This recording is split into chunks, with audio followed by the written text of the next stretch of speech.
Assalamualaikum warahmatullahi wabarakatuh. Perkenalkan, nama saya Erwin Darin Prastio dengan NIM 2023 023 0002. Di sini saya akan menjelaskan mengenai generator DC. Baik, di sini akan kita mulai dari bagian dasar generator DC.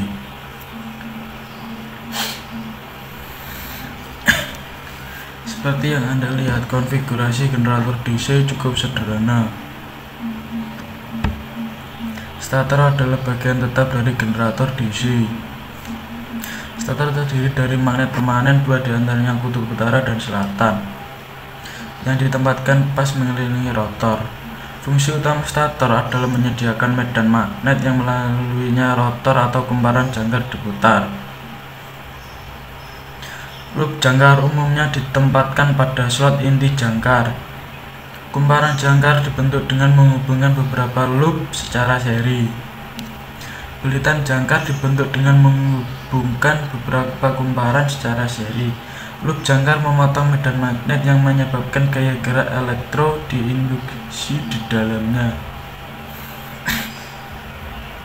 Split ring, cincin terpisah adalah perangkat bergerak yang digunakan untuk mengembalikan polaritas ring. Itu terbuat dari tembaga. Cincin itu dibagi melalui tengah menjadi dua bagian. Kita harus menggunakan cincin terpisah untuk mencapai satu arah arus. Kuasnya terbuat dari karbon, ini berbentuk balok persegi panjang. Satu-satunya fungsi sikat karbon generator DC ini adalah untuk mengumpulkan arus dari segmen komutator. Galvanometer adalah akuator elektromekanis analog yang menghasilkan defleksi putar beberapa jenis petunjuk sebagai respon terhadap arus listrik.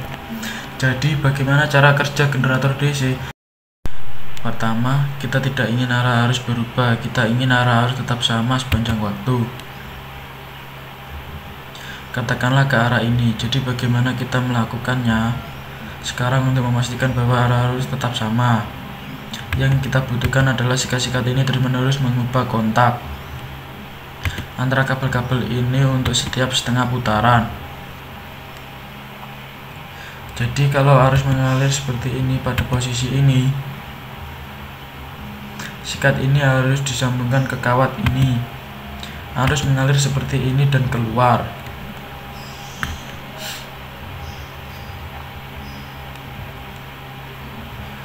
Tetapi ketika kumparan berputar, Anda dapat melihat bahwa ketika kumparan sampai pada posisi ini,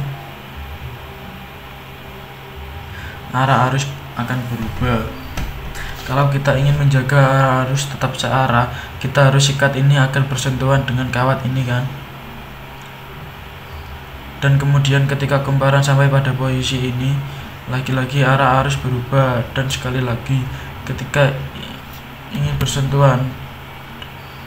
sikat ini bersentuhan dengan kawat ini, mungkin Anda sudah mempelajarinya. Untuk setiap setengah putaran kita harus mengganti kontak antara sikat dan kabel. Bagaimana membuat proses ini terjadi? Kita dapat mengotomatiskannya prosesnya dengan menambahkan cincin terpisah. Cincin terpisah seperti namanya adalah cincin yang terbelah di antara keduanya menghasilkan dua setengah cincin dengan beberapa celah di antaranya. Sekarang mari kita melihat bagaimana cincin terpisah secara otomatis mengubah kontak untuk setiap setengah putaran. Jadi saat ini kuas ini bersentuhan dengan separuh bagian cincin yang terbelah berwarna ungu. Ketika kumparan berputar dan mencapai posisi ini, arah arus berubah. Dan sikat ini sekarang bersentuhan dengan separuh bagian lain dari cincin terbelah berwarna merah jambu. Pengaturan ini menyatakan bahwa arah arus mengalir searah. Seketika lagi ketika kumparan sampai pada posisi ini menyelesaikan setengah putaran lagi, Anda dapat melihat bahwa hanya sikat bersentuhan sekali lagi dengan warna ungu setengah bagian cincin terbelah. Dengan cara ini generator DC dibangun, di mana arus hanya mengalir dalam satu arah melalui rangkaian eksternal maupun, dan pengaturan ini dengan sikat dan cincin terpisah yang membantu kita mengubah kontak secara otomatis. Kita menyebutnya sebagai komutator. Jadi cincin terpisah bertindak seperti komutator. Hal berikut yang harus kita sebutkan yang sangat penting untuk prinsip kerja generator DC adalah bagaimana kita menentukan arah arus, medan magnet, dan gaya. Untuk menentukan semua ini kita harus menggunakan aturan tangan. Jadi kami akan menjelaskan bagaimana kita bisa menggunakan aturan tangan kanan Fleming. Seperti yang Anda lihat, putaran kumparan searah jarum jam dan gaya yang bekerja pada bangunan bagian kumparan AB mendorong bagian kumparan tersebut ke atas. Jadi untuk mengetahui arah arus induksi kita menerapkan aturan tangan kanan Fleming. Bagaimana caranya? Kita letakkan tangan kanan kita sehingga ibu jari mengarah ke atas menunjukkan arah gaya. Jadi telunjuk atau jari menunjuk ke arah medan magnet dari kutub utara ke selatan, dan jari tengah menunjuk ke arah arus induksi, yaitu dalam kasus kita dari as B.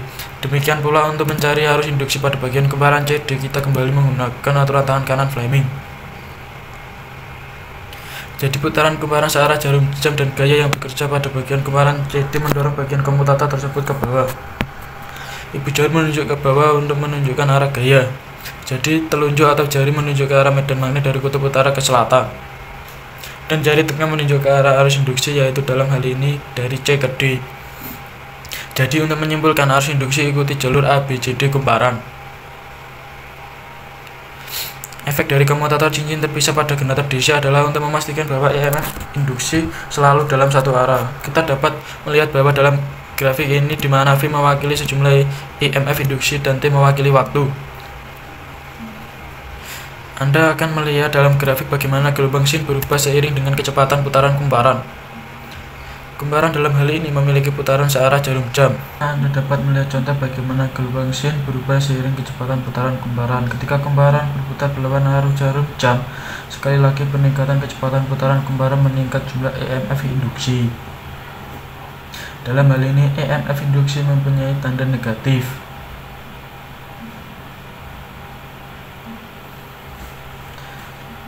Kesimpulannya, generator DC memiliki banyak keunggulan seperti desain sederhana, pengoperasian sederhana, sangat andal, tegangan konstan, dapat dicapai, kontrol kecepatan mudah.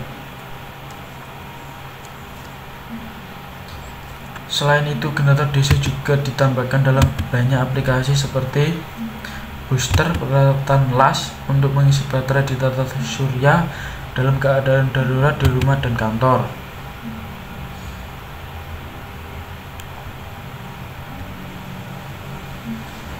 Saya cukup sekian dari saya penjelasan mengenai generator DC. Saya akhiri. Wassalamualaikum warahmatullahi wabarakatuh.